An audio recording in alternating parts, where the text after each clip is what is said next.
தொடர்ந்து குரூப் டிப்டன் சார்பாக அனைவருக்கும் வணக்கம். யூஜிடிஆர்பி எழுதின அனைவரும் வந்து பார்த்திங்க அப்படின்னா ரிசல்ட் என்றைக்கு வரும் அப்படின்னு சொல்லிட்டு டிஆர்பி வெப்சைட்டை செக் பண்ணிவிட்டு ஆவலாக காத்துட்ருக்காங்க. இன்றைக்கி வருமா நாளைக்கு வருமா அப்படின்ற மாதிரி தொடர்ந்து அதை எதிர்பார்த்து கொண்டே இருக்கிறாங்க.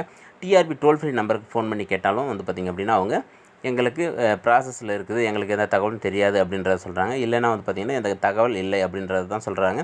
இந்த மாதிரி தகவல் இல்லை, டிஆர்பி வெப்சைட்டில் தான் நீங்கள் செக் பண்ணிக்கணும் அப்படின்னு சொல்கிறதுக்கு எதுக்கு டோல் ஃப்ரீ நம்பர் இருக்குது அப்படின்றது தெரியல. ஏன்னா வந்து அவங்க ஒரு அப்ராக்சிமேட்டாக ஒரு டேட்டையாவது சொன்னால் தான் வந்து தேர்வுகளுக்கு வந்து ஒரு திருப்தியாக இருக்கும்.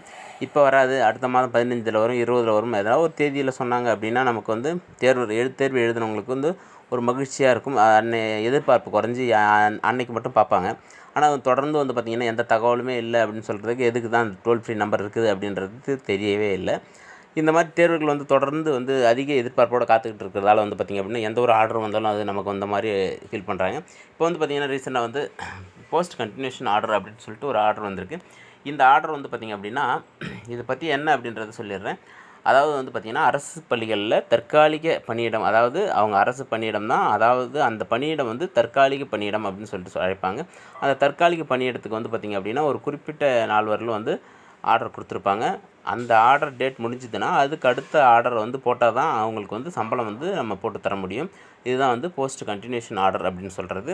இது வந்து பார்த்திங்க அப்படின்னா அரசு பள்ளிகளில் வேலை செய்கிற தற்காலிக பணியிடம்னு ஒன்று இருக்கும். அது வந்து தற்காலிகம்லாம் கிடையாது, அது நிரந்தர பணியிடம். தற்காலிக அந்த போஸ்ட் மட்டும் தற்காலிக போஸ்ட் அப்படி இருக்கும், டெம்பரரி போஸ்ட் அப்படின்றதில் இருக்கும். அவங்களுக்கு வந்து சம்பளம் வந்து பார்த்திங்கன்னா அரசாங்கம் வந்து ஒரு குறிப்பிட்ட, அதாவது நமக்கு இப்போ பார்த்திங்கன்னா ஆர்எம்எஸ்சி ஸ்கீம் அப்படின்றது ஒரு ஸ்கீமு. அந்த ஸ்கீமில் வந்து பார்த்திங்க அப்படின்னா அந்த ஒரு குறிப்பிட்ட நாளுக்கு அப்புறம் வந்து அந்த சம்பளத்தை வந்து அவங்க போடணும், அந்த ஆர்டர் கொடுக்கணும். அந்த ஆர்டர் கொடுத்தா தான் வந்து அதில் நம்ம சம்பளம் கிளைம் பண்ண முடியும். இதுதான் வந்து போஸ்ட் கண்டினியூஷன் ஆர்டர் அப்படின்னு சொல்கிறது. இதனால் வந்து பார்த்திங்கன்னா டெம்பரரி போஸ்ட்டு 3 மாதத்துக்கு இன்க்ரீஸ் பண்ணுறாங்க அப்படின்றதெல்லாம் கிடையாது. அதனால் வந்து பார்த்திங்க அப்படின்னா இந்த போஸ்ட் கண்டினியூஷன் ஆர்டர் அப்படின்றது வந்து பார்த்திங்கன்னா அரசு பள்ளிகளில் வேலை செய்கிற நிரந்தர ஆசிரியர்களுக்கு சம்பளம் வாங்குறதுக்கு அந்த டேட் தள்ளி போகும், அதுக்காக ஒரு ஆர்டர் கொடுப்பாங்க. அதுதான் இது கொடுத்துருக்காங்க. இதில் நீங்கள் கீழே பார்த்தீங்கன்னா அப்படி உங்களுக்கு தெரியும், இதுக்கு முன்னாடி எப்போ அந்த ஆர்டர் கொடுத்துருக்காங்க அப்படின்றதில் இதில் போட்டிருப்பாங்க. இதில் பார்த்தீங்கன்னா உங்களுக்கு தெரியும், இதுக்கு முன்னாடி வந்து பார்த்திங்கன்னா 23/8/2021 கொடுத்துருக்காங்க. இப்போ வந்து பார்த்திங்க அப்படின்னா இதில் எந்த தேதியிலேருந்து கொடுத்துருக்காங்க அப்படின்னு பார்த்திங்க அப்படின்னா இந்த மாதத்துலேருந்து 1/4/2024 அடுத்த 3 மாதத்துக்கு மட்டும்தான் இந்த ஆர்டர் செல்லுபடியாகும். இது சம்பளம் வாங்கி பெற்றுத்தர்றதுக்கு மட்டும்தானே தவிர மற்றபடி நீங்கள் நினைக்கிற மாதிரி டெம்பரரி போஸ்ட்டுக்கெலாம் இல்லை. அதனால் போஸ்ட் கண்டினியூஷன் ஆர்டர்ன்றது இதுதான். அதனால் இது போட்டு குழப்பிக்க வேண்டாம்.